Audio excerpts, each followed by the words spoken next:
Hello, welcome. I did this and it was really difficult. So stay tuned to find out how I did this 4th of July look. Most 4th of July looks that I've seen where they try to fit all of the red, white, and blue eyeshadows like all on their lid. In my opinion, I don't like that. That looks muddy to me.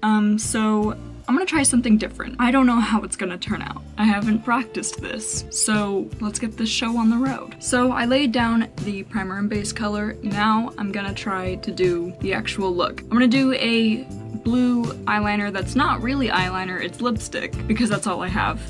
And I don't wanna go to the store. So we're gonna make this work.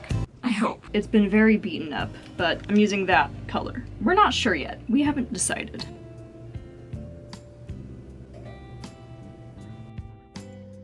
I'm putting a little bit, and then it's gonna be smeared out. I just had to switch cameras because the other one's giving me so many problems. So I hope that this one turns out okay.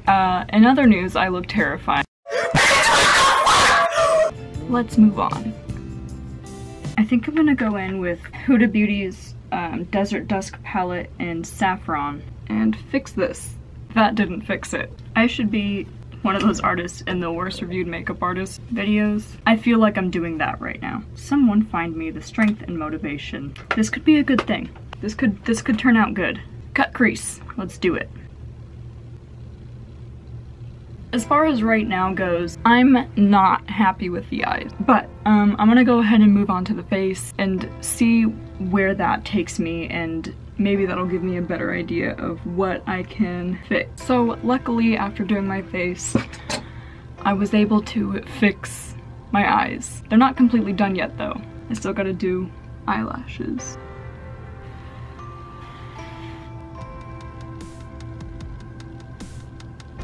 I'm actually happy with how this is turning out now. And that concludes this nightmare. Thank you so much for watching. This was a lot harder than I expected it to be. With that being said, I will list all of the products I used down into the description below, and I'll see you guys in the next video.